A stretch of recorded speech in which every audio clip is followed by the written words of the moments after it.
السلام عليكم ومرحبا بكم في فيديو جديد من سلسلة قصص رمضان. اليوم وصلنا اليوم 23 من رمضان، وكما عارفين هذه من الليالي اللي ممكن تكون فيها ليلة القدر. ولكن القصة ديال اليوم على واحد الشاب كان صايم كل نهار، ولكن رمضان بالنسبة ليه ما كانش كامل. خليك معايا حتى للنهاية، حيث اللي وقع ليه في واحد اللحظة خلاه يفيق بطريقة ما كانش متوقعها. كان واحد الشاب سميتو آدم، عنده تقريبا 25 عام. آدم كان كيصوم رمضان كامل، في النهار كان كيخدم عادي وكيبان قدام الناس شاب محترم، ولكن الليل ديالو كان مختلف.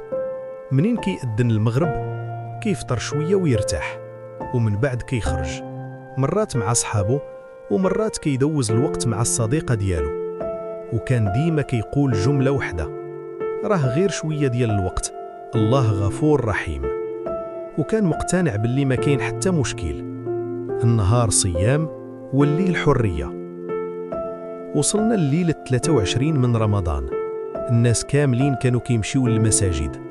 المدينة كانت عامرة بالناس اللي باغين يقربوا الله، ولكن آدم كان عنده برنامج آخر.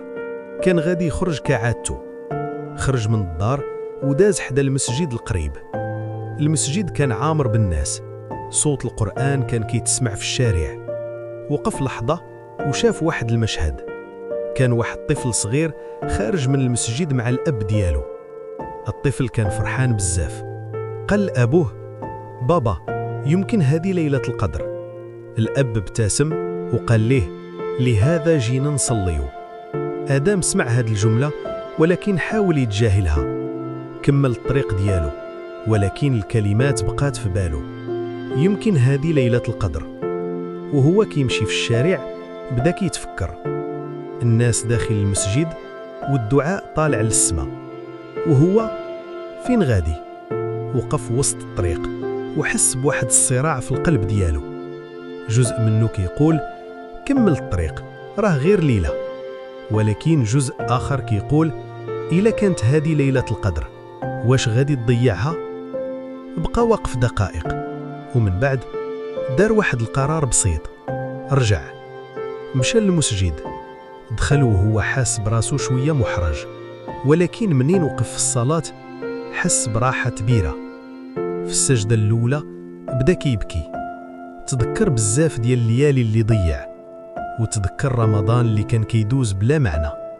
ومن ذاك النهار تبدلت حياة آدم، بدا كيحافظ على الصلاة وبدا كيبعد على الحوايج اللي كانت كتضيع وقته. وكان ديما كيقول: رمضان ماشي غير جوع وعطش، رمضان فرصة باش تبدل حياتك. وخوتي، يمكن ليلة وحدة تبدل حياة الإنسان كاملة. إلا وصلتي لهنا في الفيديو اكتب لي في الكومنتير: اللهم بلغنا ليلة القدر. وما تنساوش ديروا لايك للفيديو باش توصل هاد القصة لناس كتر. ونلتقي وإن شاء الله في القصة ديال اليوم 24 من رمضان. السلام عليكم.